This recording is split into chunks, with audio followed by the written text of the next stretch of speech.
Assalamualaikum warahmatullahi wabarakatuh. Halo teman-teman semua, berjumpa lagi dengan aku Erlisa Putriani di YouTube channel aku. Alhamdulillah hari ini aku masih bisa sharing ke teman-teman semua tentang budgeting di bulan September 2025.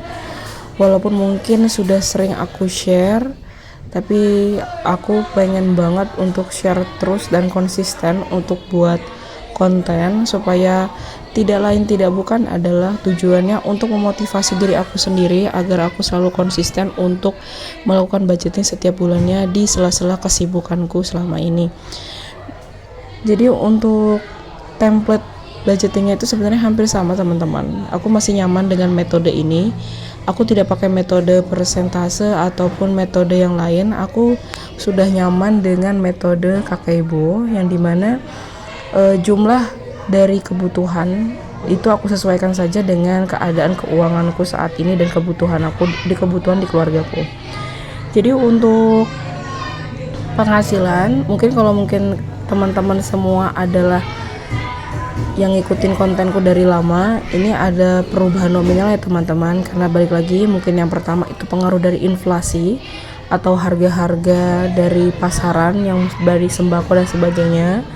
Lalu yang kedua juga aku sekarang sudah punya anak dua, yang dimana waktu aku masih anak pertama, yang anak pertama itu full ASI teman-teman. Nah sedangkan anakku yang kedua ini aku disambung dengan sufor, jadi di mix gitu ya teman-teman, karena memang anak laki-laki ini, anak yang kedua aku kan laki-laki, jadi dia minumnya lebih banyak dibandingkan yang anak pertamaku, karena anak pertamaku itu perempuan.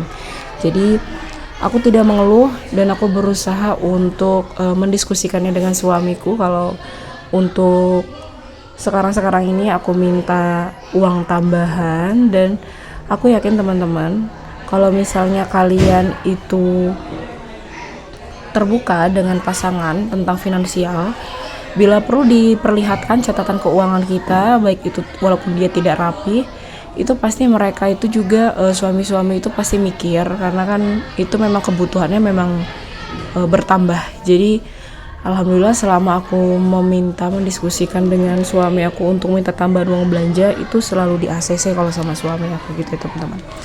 Dan memang alhamdulillah juga rezekinya ada terus, insya Allah kalau memang kita selalu berusaha dan bersyukur dengan apa yang kita punya saat ini, insya Allah Allah akan melipat gandakannya lagi, amin. Ya, untuk penghasilan di sini memang tidak aku tulis ya teman-teman, karena menurut aku tidak terlalu penting berapa besar penghasilannya, dan pengeluarannya itu tidak seberapa penting karena setiap keluarga itu berbeda-beda kebutuhannya, keadaan keuangannya, keadaan finansialnya itu berbeda-beda, jadi tidak bisa disamaratakan seperti itu.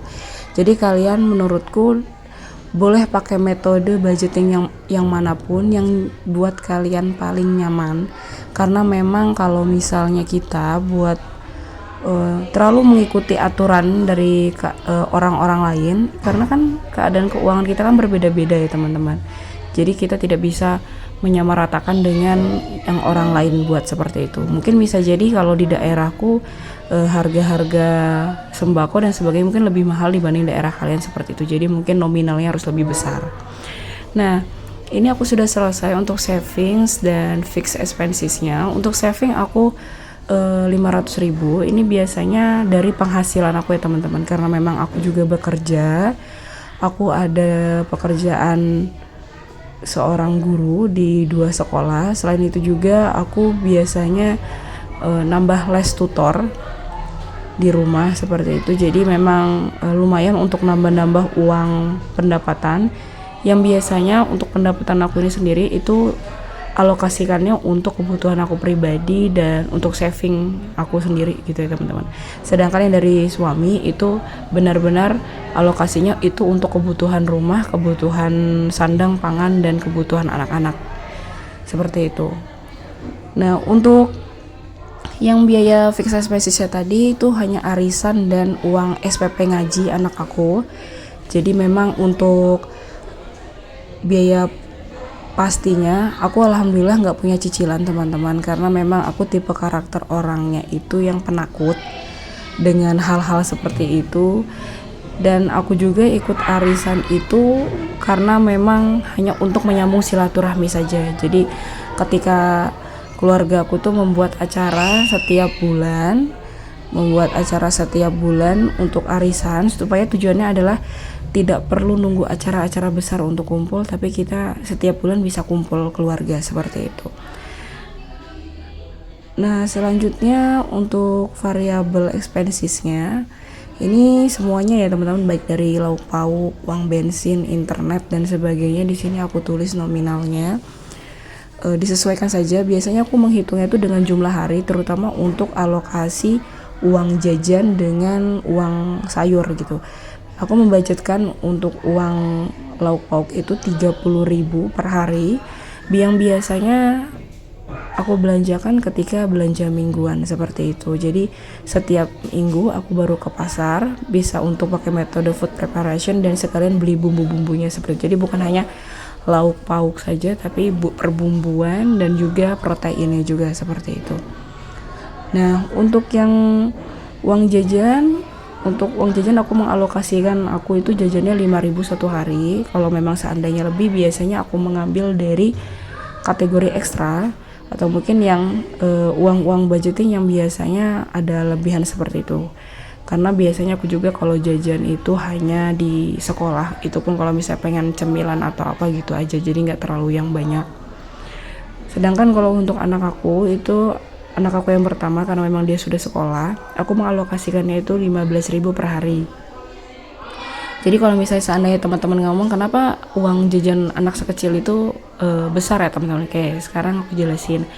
Jadi anak aku itu sekolah itu ada yang sekolah TPA sama PAUD. Nah, untuk PAUD itu biasanya karena aku bekerja, jadi dia diasuhnya atau dimomong itu sama neneknya, sama ibu aku. Nah, kan yang namanya dagang atau mungkin jajan, kadang kan neneknya juga mungkin pengen ikut-ikutan nimbrung, karena memang jajanan di PAUD itu kan murah-murah ya, karena memang buat anak-anak. Jadi ya itu